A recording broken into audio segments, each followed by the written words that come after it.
Tan duras las pedradas, ¿verdad? La primera carta a los Tesalonicenses, capítulo 4. Primera de Tesalonicenses, capítulo 4.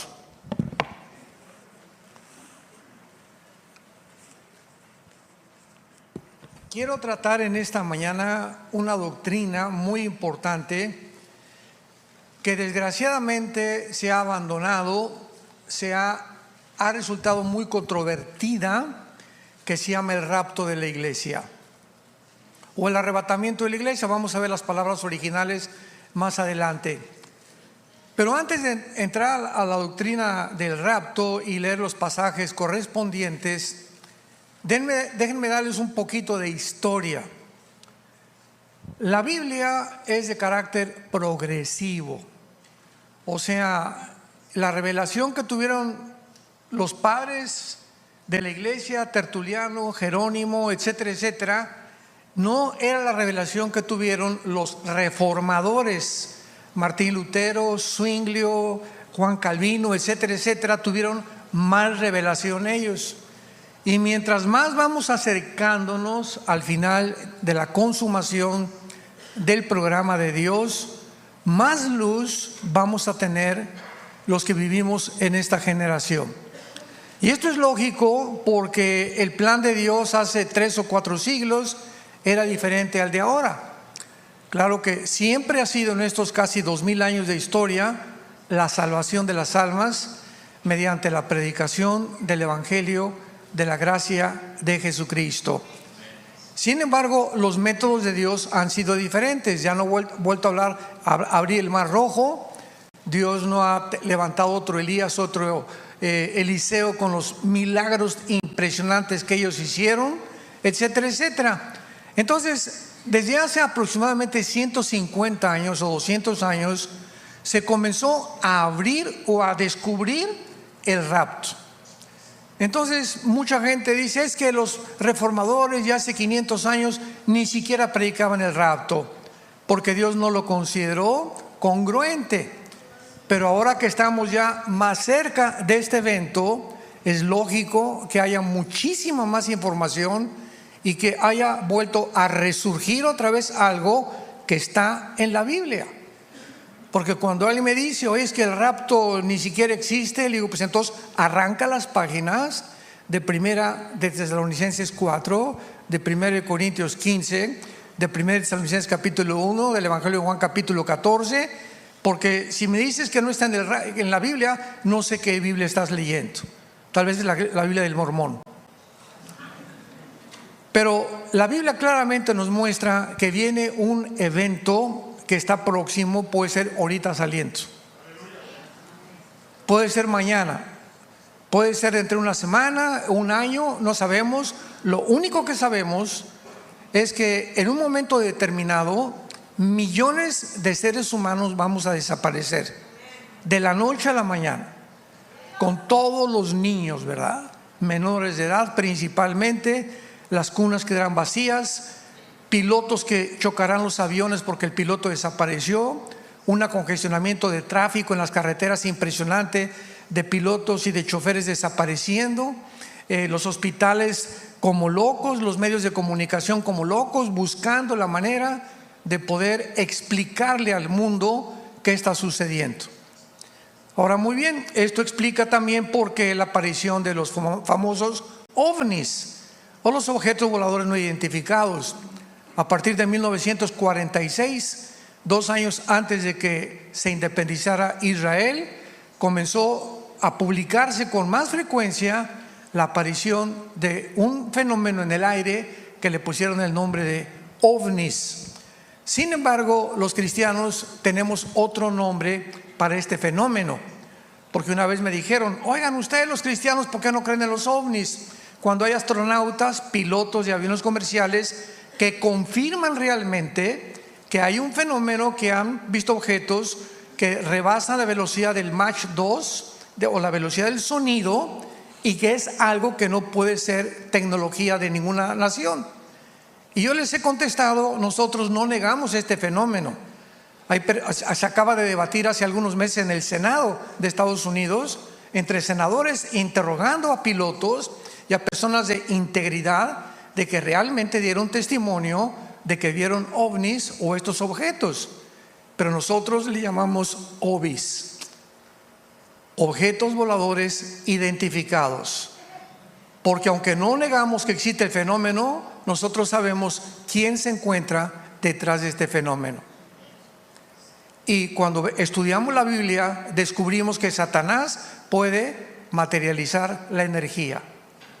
Si te acuerdas, en Éxodo 12, cuando llegaron Moisés y Aarón con el faraón, aventaron las varas y algo que es completamente físico se convirtió en culebras. Y los brujos hicieron lo mismo. O sea, Satanás puede hacer que este púlpito comience a levantarse, a aparecer un perro. Tiene un poder extraordinario, hacer que suenen las cadenas arriba de tu casa, que oigas voces que no sabes de dónde vienen.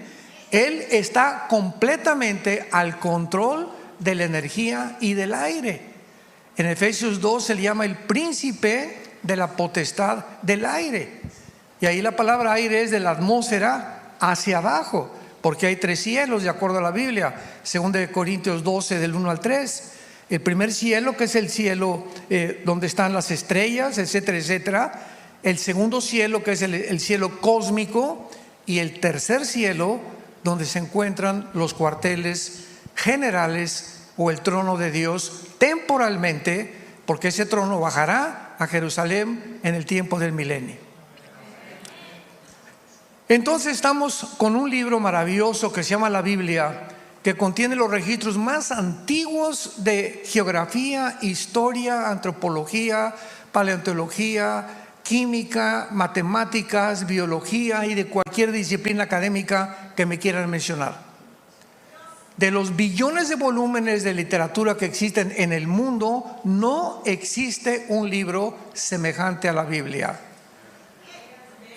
Contiene 66 libros y de una forma sobrenatural convergen los 66 libros, y desde el Génesis hasta el Apocalipsis 40 hombres que fueron los escritores de la Biblia. Unos fueron pescadores, otros rancheros, otros secretarios de Estado, otros comerciantes. Ninguno de estos hombres, la mayoría, se conocía.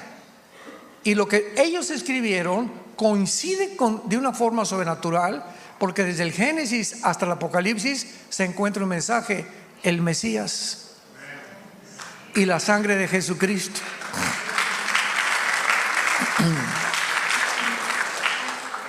Entonces, cuando desaparezcamos, ¿qué van a decir los científicos? Se los llevaron los ovnis. Y es increíble que ahorita un señor se llama Elon Musk, que es el dueño del proyecto X, de Tesla y de Twitter, acaba de decir, ¿verdad?, que van a comenzar a construir naves espaciales junto con el presidente del Foro Económico Mundial, un alemán que se llama Klaus Schwab, que dicen que cuando pase algo en el mundo, que ellos quieren eliminar la población, van a escaparse en un cohete a la Luna y a Marte. O sea, ¿están marihuanos? O sea, ¿es un chiste? O sea, ¿esto es ciencia o es ciencia ficción? Ya está demostrado. Cuando Einstein le dijo al presidente Truman hace muchos años, la conquista del espacio es imposible por 2 razones: por la velocidad, porque el sonido viaja, ¿verdad?, y la luz a 300,000 kilómetros por segundo, y por el tiempo. Si tú te vas a Marte ahorita en un cohete y regresas a México o aquí a Texas, tu esposa tiene 40 años, tú te fuiste 43 años, cuando tú regresas tu esposa tiene 50. ¿Por qué dijeron amén los hombres? Lo estoy oyendo, porque el tiempo no existe igual que aquí en la tierra. O sea, son cosas que los mismos astrónomos lo conocen y sin embargo lo niegan y juegan con la ciencia como si fuera matatena o canicas, cuando realmente no es ciencia, es ciencia ficción. Así que es imposible que pueda haber ni en la Luna, ni en Marte, ni en la atmósfera, ni en el agua que tengamos nosotros. Imagínense luna de miel en Marte. ¿Quién se quiere de luna de miel a Marte? No vas a poder ni besar a tu esposa. Yo prefiero Cancún 1000 veces, ¿verdad? Bueno, vamos a dar lectura a primera de Tesalonicenses capítulo 4, versículo 13 al 18, y después procederemos a explicarlo versículo por versículo. Y dice así: tampoco queremos, hermanos, que ignoren acerca de los que duermen, para que no se entristezcan como los otros, que no tienen esperanza. Porque si creemos que Jesús murió y resucitó, así también traerá Dios con Jesús a los que durmieron en él. Por lo cual os decimos esto en palabra del Señor, que nosotros que vivimos, que habremos quedado hasta la venida del Señor, no precederemos a los que durmieron, porque el Señor mismo, con voz de mando, con voz de arcángel y con trompeta de Dios, descenderá del cielo, y los muertos en Cristo resucitarán primero. Luego nosotros, los que vivimos, los que hayamos quedado, seremos arrebatados juntamente con ellos en las nubes, para recibir al Señor en el aire, y así estaremos siempre con el Señor. Por tanto, pónganse tristes, dice, porque viene el anticristo. Por lo tanto, ante esta noticia, alentémonos unos a otros con estas palabras. Cuando Pablo escribe esta carta, no había el conocimiento de la muerte o de lo que había detrás de la muerte para los cristianos. En el Antiguo Testamento, lo único que se sabía en el Antiguo Testamento era que todos los muertos, tanto los buenos como los malos, descendían a un lugar que se llamaba el Sheol, que es una palabra hebrea que significa el lugar de la sepultura o el lugar de los muertos. Es todo lo que sabían.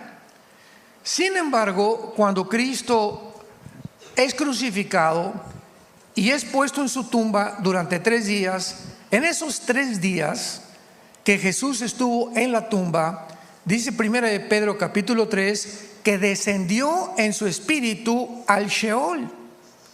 Y entonces Cristo explica, antes de que fuera muerto, lo vamos a ver en el Evangelio de Lucas, que ese lugar llamado Sheol estaba dividido en 2 partes.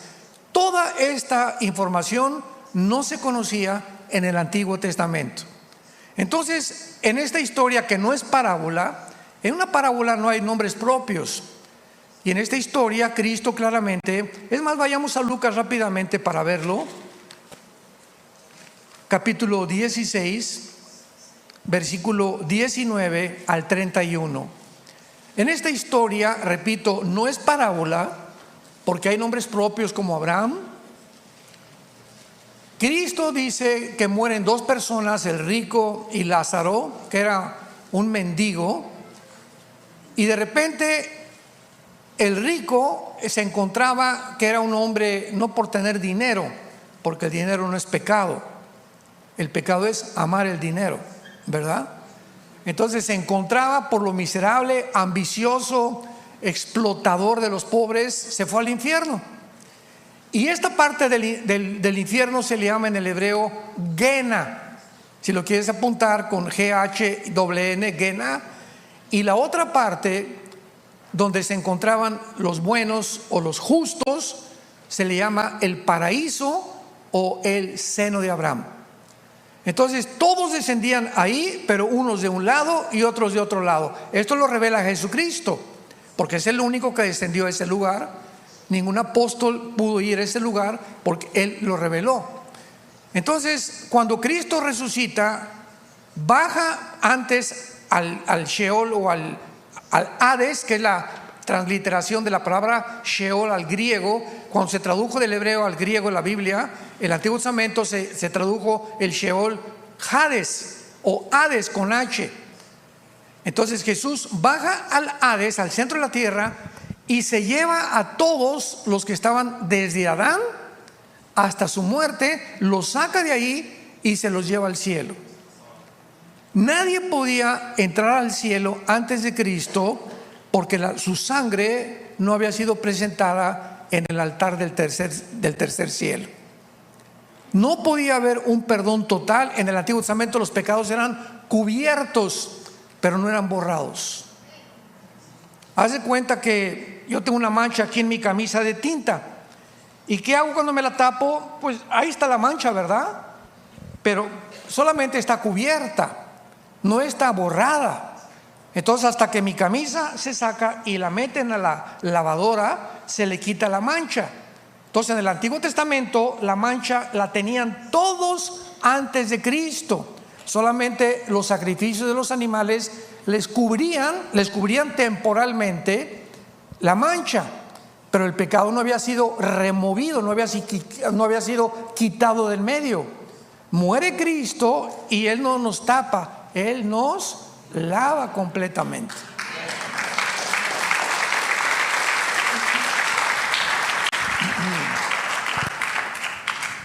Entonces se llevan a todos al cielo, y por eso en la cruz le dijo al ladrón: hoy estarás conmigo en el paraíso, porque era el nombre que se le daba al lugar donde estaban los que estaban esperando que Cristo muriera para irse con Él.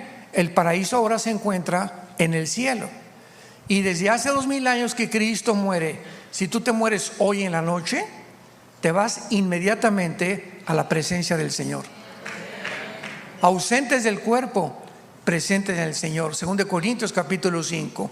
1 Pedro capítulo 1 dice Pedro: teniendo por cierto que estamos listos para reunirnos con el Señor.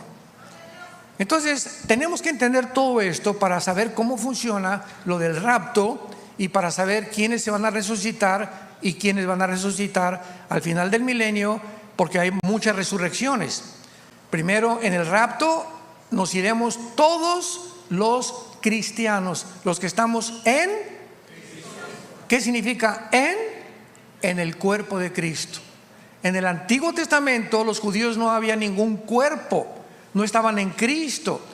La iglesia nació en Pentecostés y es una entidad completamente diferente al Antiguo Testamento. El Antiguo Testamento es un grupo de personas que Dios usó para traer al Mesías, la Biblia, etcétera, etcétera, y donde el Padre, ¿verdad?, les dio cartas de divorcio. Nosotros somos la novia del Hijo del Padre, que es completamente diferente. La iglesia no existía en el Antiguo Testamento. La entidad de Israel y la entidad de la iglesia son dos entidades completamente diferentes, con dos programas completamente diferentes. Aun cuando ahorita no hay griego ni gentil, dice Gálatas capítulo 3, temporalmente Dios va a regresar otra vez a perdonar y a alabar y a poder otra vez restaurar y meter a Israel al programa que Él tenía durante los 7 años de la tribulación, porque Israel se va a convertir. Romanos 11, 25 y 26, y a Israel será salvo los que crean en el Mesías. Entonces Pablo, regresamos a Primera de Tesalonicenses, les quiere decir a los cristianos de Tesalónica: no quiero que ignoren, versículo 13, de los que duermen. La palabra dormir se usa para morir, pero significa un estado de inconsciencia, como cuando estás dormido. Cuando te duermes, ¿estás muerto? No, ¿verdad? Estás dormido, estás inconsciente, o sea, no estás consciente de lo que pasa alrededor. Estás soñando, llega alguien y te echa agua, abre los ojos y recobras la conciencia. Entonces, por eso se usa la palabra dormir con los muertos, porque seguimos conscientes, como lo vamos a demostrar. No se pierde la conciencia cuando tú mueres. Cuando tú mueres, abre los ojos y vas a estar con Jesús, con los ángeles. Vas a estar consciente que tú eres Jorge, tú eres Carmelita, tú eres Pancho. Estás consciente de tu persona, estás consciente de muchas cosas. Y sígame con cuidado: cuando tú mueres, te comen los gusanos, ¿verdad? Y te comen, ¿qué cosa? El cerebro, ¿no es cierto? Entonces, ¿cómo es posible que después de muertos sigamos recordando? Entonces, el cerebro es el productor de los pensamientos, o el alma. Claro. Entonces hay una dimensión espiritual dentro del ser humano que no está ligada a los órganos. El cerebro produce jugos como los intestinos, jugos gástricos, pero no significa, ¿verdad?, que estoy pensando, mis pensamientos no los produce el cerebro. Mi cerebro tiene funciones, pero no tiene las funciones del alma, ni de los sentimientos, ni de las emociones. Están ligadas al cerebro, pero yo muero y estoy completamente comido por los gusanos, y en la otra vida sigo viendo, sigo oyendo, sigo pensando y sigo estando consciente de mí, demostrando que hay una vida después de esta vida, y que la vida más importante es la vida que tenemos del alma y espiritual. No quiero que ignoren acerca de los que duermen, para que no se entristezcan como los otros que no tienen esperanza. Los que no son cristianos, se muere su papá, se muere su mamá, se muere su tía, y pues todos tenemos que llorar. Y por favor, nunca retengas. Cuando tengas ganas de llorar, no te aguantes, porque puedes entrar en una más grande depresión. Cuando tienes ganas de llorar, llora, y si quieres gritar en tu cuarto, grita, pero desahoguémonos. Esto es sano para el alma y para el mismo cuerpo y la misma mente también. No es malo llorar, pero la diferencia entre los no cristianos y los cristianos, yo recuerdo a mi abuelita hace muchos años, que se murió uno de mis tíos, uno de sus hijos, y se vistió de negro 5 años. Y cuando se convirtió, fue el primer traje que le quité. Le dije: parece la esposa de Drácula, abuelita. Oye, pero ¿por qué me lo dices? Le digo: porque tu luto, no, o sea, ya se murió, le lloramos y es normal, pero tenemos que seguir viviendo. Y los cristianos tenemos otro concepto, que la persona que nos abandona, tu esposa, tu esposo, tu hijo, tu amigo o tu sobrino, se encuentra en un lugar mucho mejor que Texas.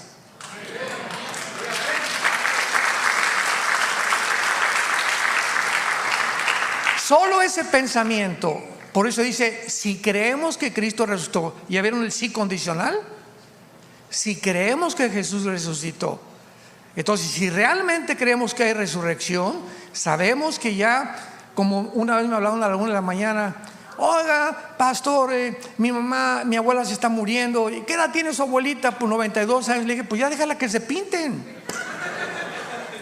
¿Para qué quieren que siga la viejita en su silla de ruedas sufriendo con todos nosotros?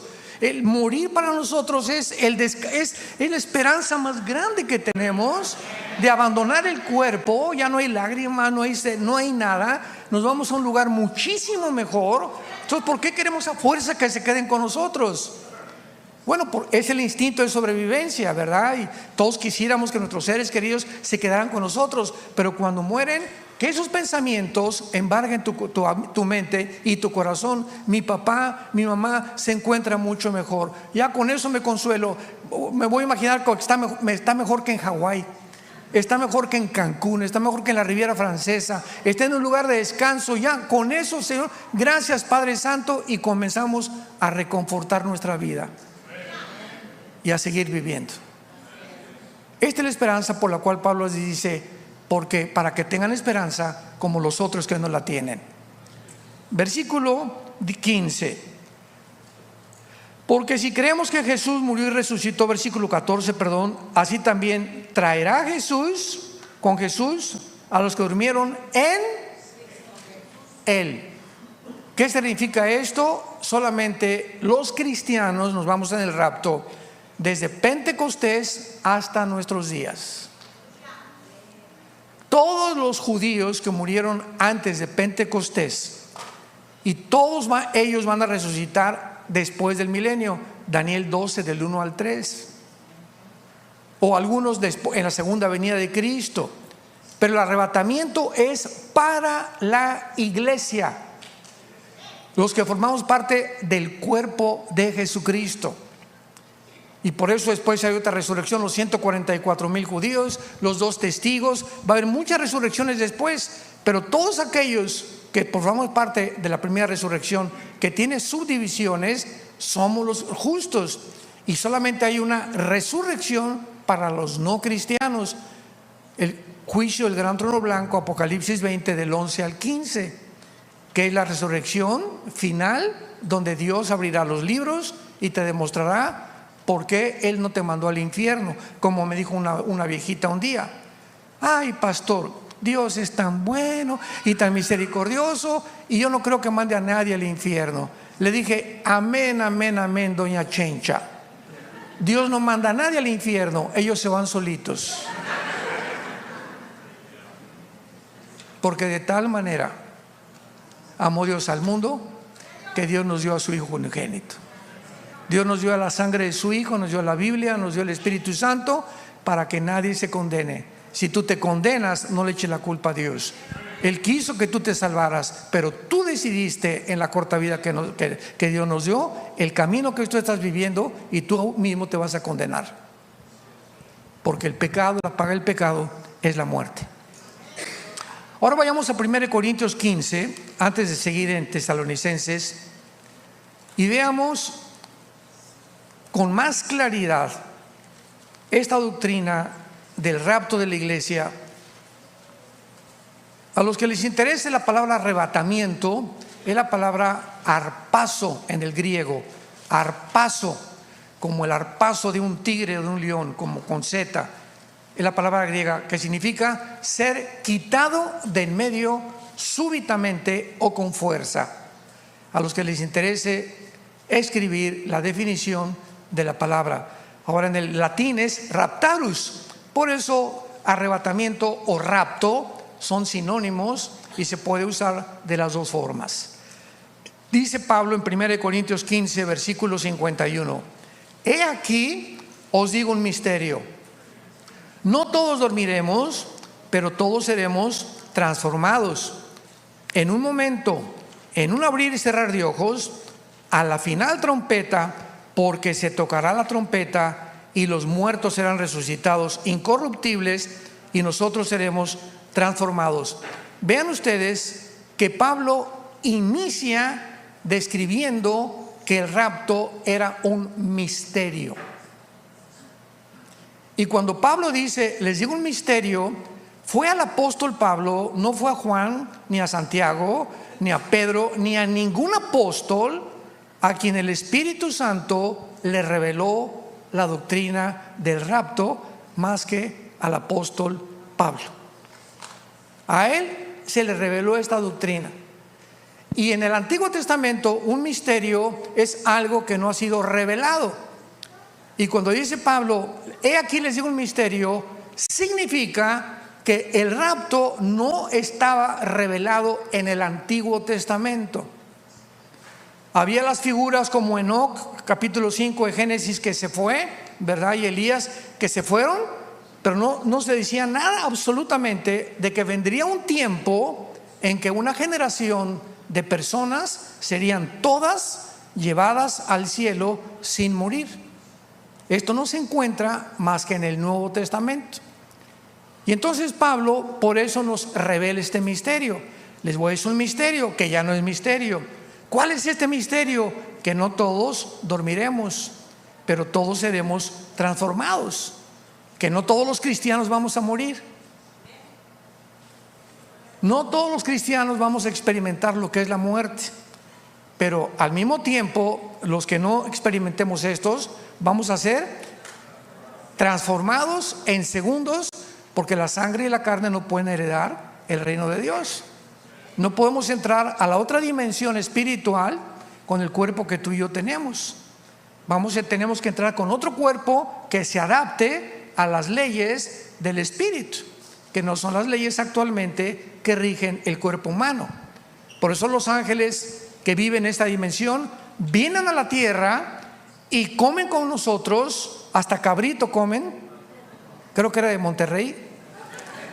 Caminan entre nosotros, se mezclan entre nosotros y de repente desaparecen.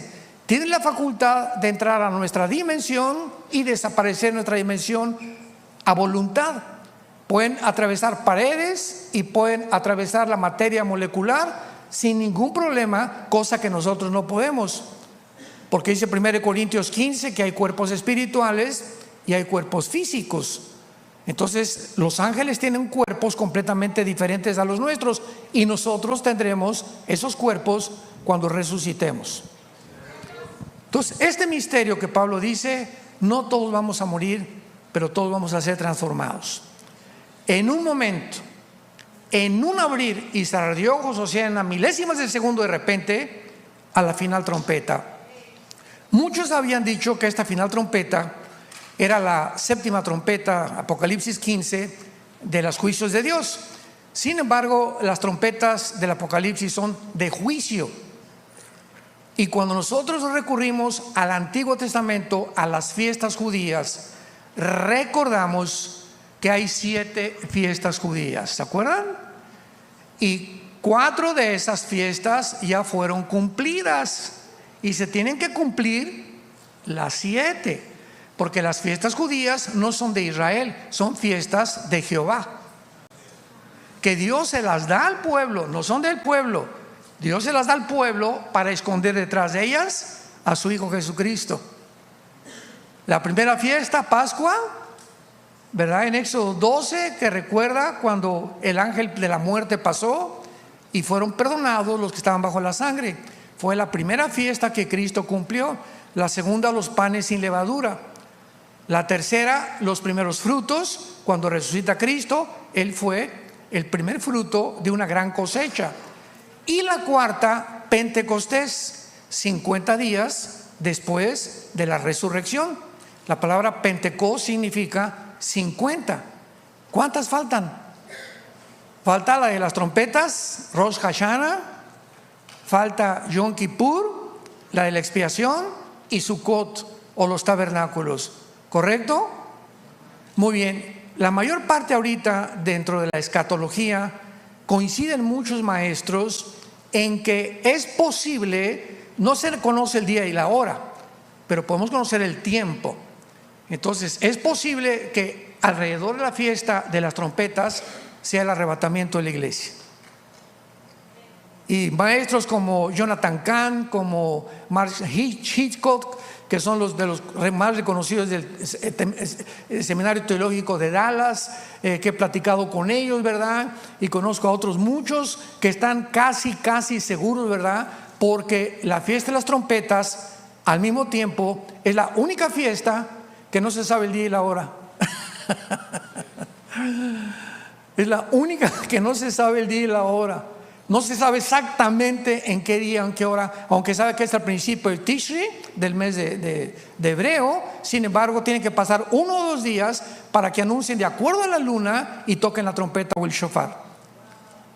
Entonces, si esa fiesta tiene que cumplirse antes de Yom Kippur, que es la tribulación, el arrepentimiento del pueblo de Israel, es lógico, ¿verdad?, que se asuma que hay un alto porcentaje de probabilidades que tal vez sea entre septiembre y octubre cuando nos vayamos. Ahora septiembre y octubre estamos todos, ¿verdad?, casi ya seguros, ya Señor, ya lo vamos. Yo ya estaba, Señor, como dice en Lucas, oren para que seamos tenidos por dignos de escapar. Y es cuando más, como no sabemos, es más cercano, hay que orar. Tal vez, a lo mejor Dios, no sé, ¿verdad? Pero lo más seguro es que sí, en la fiesta de las trompetas. Por eso Jesús, y además falta la 100ª trompeta. Se tocaban 100 trompetas en la fiesta del Rosh Hashanah, de las trompetas en el libro de los números. Y las trompetas se tocaban para reunir al pueblo. Y la trompeta se va a tocar cuando venga Cristo para reunirnos a nosotros con Él. Por lo que no puede ser para juicio, ¿verdad? Y los muertos, todos van a resucitar incorruptibles. O sea, primero todos los muertos van a levantarse de Pentecostés a nuestros días, de hace 2000 años a nuestros días. Y ya que ellos resuciten, después nosotros seguimos, pero ya sin morir. De repente se me cae el traje, se te caen las chanclas, se te cae, no dejamos todo absolutamente aquí, toda la ropa tirada, de millones de personas desaparecidas, un tráfico impresionante en el mundo. Y es cuando nosotros sabemos que muchos van a venir a la iglesia el domingo y el pastor ya no está. Y la mitad de la gente ya no está. Y te vas a jalar de los pelos. Y te vas a hincar y vas a llorar y vas a gritar y vas a decir: era cierto, era cierto, era cierto. Y será demasiado tarde por la dureza de tu corazón. Regresamos a Tesalonicenses. Y Pablo continúa diciendo en el versículo 15 que lo que nos está diciendo es la palabra del Señor. Que nosotros que vivimos, que habremos quedado, no precederemos a los que durmieron. O sea, no vamos a ser antes de los que ya están muertos. Porque el Señor mismo con voz de mando, o sea, Jesucristo mismo va a descender del cielo. Y lo va a acompañar Miguel el arcángel, que es el más grande arcángel de Dios, con millones de ángeles junto con Jesús. Imaginémonos qué espectáculo vamos a tener, ¿no? Y esto nadie lo va a ver más que nosotros. Nadie. Y con trompeta de Dios se oirá tú. Y solamente lo vamos a oír nosotros también. Y entonces Jesús descenderá del cielo sin tocar la tierra. Qué importante es eso, porque en Zacarías capítulo 14 vemos que el rapto y la segunda venida son dos eventos completamente diferentes. En el rapto viene en el aire y nos saca del mundo. En la segunda venida viene con nosotros y toca sus pies en el monte de los olivos. Zacarías capítulo 14 del 2 al 5, y se abre un valle del norte hacia el sur, oriente a occidente, y se hace una cruz en Jerusalén con un temblor impresionante. Pero ya venimos nosotros con él. Va a ir a Petra a sacar a los judíos escondidos que el anticristo está persiguiendo.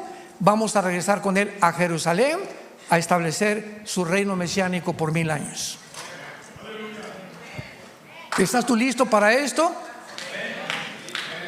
Ahora vamos a comprobar que es muy importante. Vayamos a Génesis capítulo 25. Vamos a demostrar, todo hay que respaldarlo con la Biblia, que cuando morimos seguimos conscientes, vivitos y coleando, como dicen en mi tierra.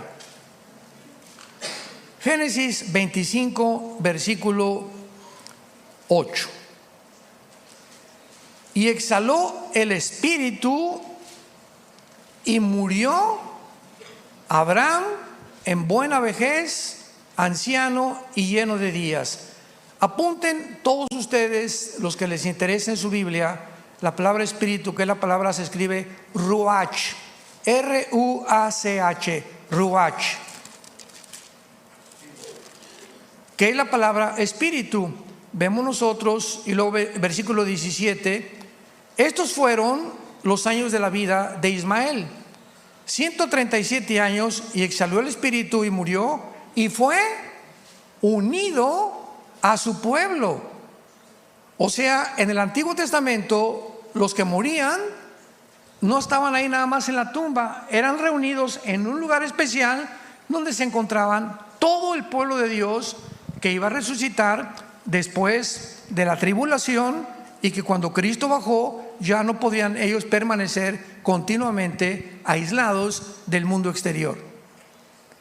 Ahora vayamos a Apocalipsis capítulo 6 y veamos otro ejemplo de personas que murieron como mártires y que se encuentran en la otra vida conscientes de quiénes son. Apocalipsis capítulo 6 versículo 9, es el quinto sello. Dice el apóstol Juan: vi bajo el altar las almas de los que habían sido muertos por causa de la palabra de Dios y por el testimonio que tenían. O sea, los mártires muertos por la persecución del anticristo. Y clamaban a gran voz diciendo: ¿hasta cuándo, Señor santo y verdadero, no juzgas y venga nuestra sangre en los que moran en la tierra? Y se les dieron vestiduras blancas y se les dijo que descansaran todavía un poco de tiempo hasta que se completara el número de sus consiervos y sus hermanos, que también habían de ser muertos como ellos. Vemos aquí un grupo de personas junto a Dios, clamándole a Dios y pidiéndole respuestas a Dios. No estaban en la tumba ya no hay nadie. Un cristiano nunca regresa al cementerio. ¿Me escucharon? Ahora viene el Día de Muertos próximamente. Hay un chiste que el Día de Muertos, ¿verdad? Estaba la India María con una olla de mole ahí en el cementerio, y llega la señora Pompidou, una señora muy elegante, vestida con un ramo de flores, y pasa la señora Pompidou y le dice a la India María: India bruta, ¿cuándo crees que tu muerto se va a comer el mole? Y le contesta la India María: cuando venga el suyo por las flores. O sea, tanto los ignorantes como los muy ricos o los muy cultos están igual de tontos. O sea, son costumbres paganas que todos hacíamos porque no conocíamos la Biblia. Pero ahora sabemos que es inútil, ya, o sea, no hay nadie ahí en la tumba. Desde el momento que vamos detrás del ataúd, ya no está en el ataúd tampoco tu pariente o tu ser querido. En el momento, en segundos en que te mueres en el hospital, inmediatamente te sales de tu cuerpo, y lo que llevan ahí es un esqueleto nada más. Por eso nunca regresamos al cementerio. ¿Para qué? ¿Para atormentarnos? ¿Para llorarle cuando está en un lugar mucho mejor? Haz de cuenta que se va a Cancún tu hijo: ay, ¿para qué te fuiste a Cancún? Oye, mamá, no llores, estoy mejor que tú. Y le decían a Dios: ¿hasta cuándo? O sea, ahí arriba en el cielo todavía mantienen el tiempo. De alguna manera saben las personas en el cielo que viene un tiempo abajo en la tierra en el que Dios tiene que juzgar el mundo. Y están viendo de alguna manera desde el cielo a la tierra y le están preguntando a Dios: oye, Señor, ¿hasta cuándo se van a acabar las guerras y los secuestros y la violencia y los huracanes y los tsunamis y tantos abusos que hay en el mundo? ¿Por qué no vengas nuestra sangre en los que moran en la tierra? Ahora, la pregunta teológica es la siguiente: ¿qué acaso le están pidiendo venganza a Dios? ¿Le están le están rogando por venganza o por restitución? Cuando un juez, hagan de cuenta, yo soy un juez ahorita, y me traen un condenado a muerte, y me dice el condenado a muerte: oiga, juez, por favor, tenga piedad de mí. Hace una semana compré un asilo para ancianos, y hace 6 meses fui muy bueno con mi esposa, y yo como juez le contesto: mira, pitirijas, no te vas a la silla eléctrica por lo bueno que hiciste, sino por lo que hiciste hace 3 días. Todo lo bueno que hayas hecho lo echaste a perder al matar a tu esposa o a tus hijos hace 3 o 4 días, o al matar a un policía. Aquí en Texas matas a un policía y te vas a la silla eléctrica. Entonces quiero que entiendas eso. Y el pitirija le dice al juez: no, por favor, tenga compasión, ¿por qué son tan vengativos? No, no soy vengativo, estoy ejecutando justicia, no es venganza. Entonces tenemos que diferenciar eso, en que la justicia se tiene que aplicar. Ahorita en Israel, no, ¿cómo es posible que los judíos entren a Gaza, etcétera, etcétera? Oye, es que se tiene que hacer justicia. Ahora se están escondiendo en los túneles bajo los hospitales. El grupo terrorista, el palestino, no tiene la culpa, pero han asesinado a más de 200, 500 personas. A los niños les sacaron los ojos, los abrieron enfrente de sus papás, los quemaron vivos en sus kibbutz. ¿Qué un gobierno va a dejar eso que para que hagan y sigan haciendo lo que les da la gana? ¿Qué gobierno perdonaría eso? ¿Qué gobierno consciente? Ahorita, desgraciadamente, en Acapulco el gobierno no ha metido ni la mano, se están muriendo de hambre en Acapulco. Ni un kilo de arroz han llevado. El presidente ni siquiera ha aterrizado hoy para poder qué es lo que se necesita. Y hay un estallido social en Acapulco y en Guerrero ahorita como no se imaginan. La gente ahorita nos juntamos cantidad, tenemos ya como 2-3 toneladas de despensas. Nos acaban de decir: no se atrevan a entrar a Acapulco, te matan por 1 kilo de arroz.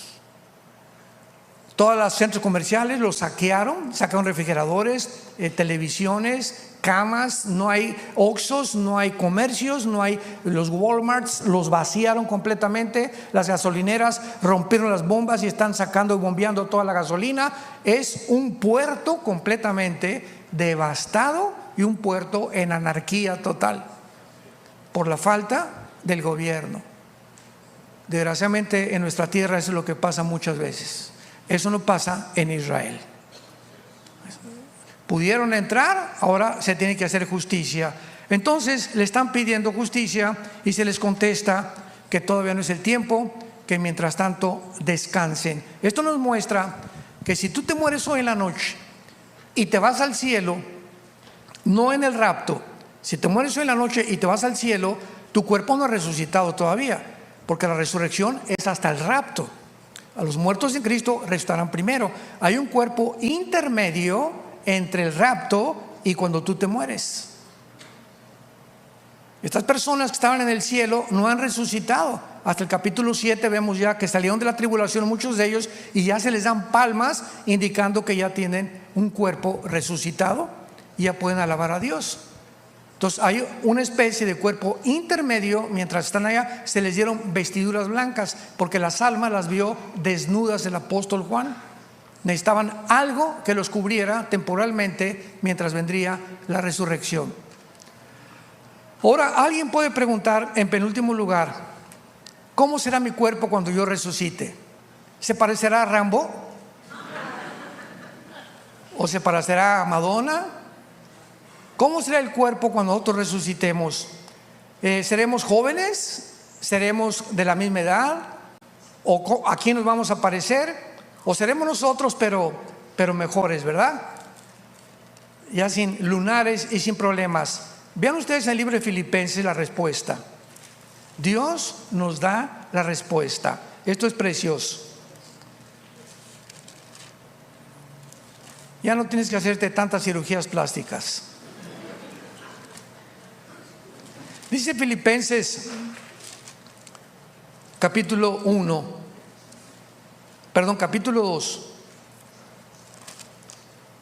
capítulo 3.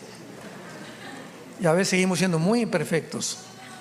Filipenses capítulo 3, versículo 20 y 21. Dice así: mas nuestra ciudadanía está en los cielos, de donde también esperamos al Salvador, al Señor Jesucristo. Escucha: el cual transformará el cuerpo de la humillación nuestra para que sea semejante ¿a quién? Al cuerpo de la gloria suya, por el poder por el cual puede también sujetar a sí mismo todas las cosas. La primera clave que se nos da es que nuestros cuerpos serán iguales al cuerpo de Cristo cuando resucitó. Ahora veamos los detalles del cuerpo de Cristo cuando resucitó. Número 1, cuando se acercó el centurión a la cruz, tenían orden de los soldados romanos de que ningún crucificado bajara sin que se aseguraran que estaba muerto. Si los soldados bajaban a un crucificado y estaba vivo, los soldados los mataban. Era pena de muerte para ellos. Entonces lo que hacían los soldados era con un garrote romperles los meniscos, las rodillas, para que si no estaban muertos o estaban medio moribundos, se aflojara el cuerpo y murieran por asfixia. En 30 segundos, si no estaban muertos, se morían. Pero estaba escrito en el libro de Deuteronomio que al Mesías no le iban a romper los huesos. Entonces el centurión pasó y dijo: por si las moscas, ¿verdad? Y agarró una lanza y del lado izquierdo al lado derecho lo atravesó de lado a lado para asegurarse que estaba muerto. Y el apóstol Juan escribe en su evangelio: vi salir una gota de sangre mezclada con agua. Y de acuerdo a la cardiología moderna del siglo XXI, que es la ciencia que estudia todo lo que es el corazón, cuando se mezcla la sangre con el agua, fíjense ustedes, la medicina y la ciencia de la Biblia implica rotura del pericardio. ¿Qué es el pericardio? Es una capa que envuelve todo el corazón. La palabra cardia viene precisamente en el griego de corazón. Entonces, cuando sale una gota mezcla con sangre, implica sin ninguna duda alguna, ¿verdad?, que Jesús murió en la cruz. No como inventan que lo bajaron y que después no había muerto, etcétera, etcétera. Ahora, muy bien, Cristo número uno, su cuerpo ya no tenía ni una gota de sangre. Mientras tú tienes este cuerpo que tú tienes y yo tengo este cuerpo, lo que le da vida a nuestro cuerpo es la sangre. Porque la vida de la carne está en la sangre. Y hasta el siglo pasado descubrieron que la circulación de la sangre de los pies a la cabeza es la que lleva todas las vitaminas y los minerales al cuerpo. Todo lo que te comes circula por todo tu cuerpo. Y la sangre ahorita te haces una biometría hemática en un laboratorio y sale si tienes cáncer, si tienes diabetes, si tienes lo que sea, se detecta ya en la sangre. Lo interesante del caso es que no vamos a tener ya sangre, pero al mismo tiempo que no vamos a tener sangre, Cristo ya resucitado en el camino de Maús, iba caminando con uno de los discípulos y les preguntó en el Evangelio de Lucas: ¿por qué están tristes? Bueno, porque dicen que el Mesías, etcétera, etcétera. Y ellos se sientan a comer pez y miel. Y Cristo, con un cuerpo sin sangre, come pescado y miel. Come pescado y miel. O sea, nuestros cuerpos vamos a seguir comiendo. Los gorditos están contentos, ¿verdad? Es increíble esto, ¿verdad? Entonces vamos a tener un cuerpo sin sangre, pero también vamos a comer. Característica número 3. Los apóstoles se encierran en un cuarto porque estaban aterrorizados que los romanos los vinieran a crucificar también. Entonces había un hombre llamado Tomás el Dídimo, que había dicho: no, yo hasta que no toque con mis manos sus manos, y hasta que no toque sus manos su herida, no voy a creer. A mí no me digan que resucitó. Y mientras estaban en el cuarto los discípulos, Cristo atraviesa la pared. Característica número 3: nuestros cuerpos podrán materializarse y desmaterializarse a voluntad. Ojalá que lo estén apuntando todos.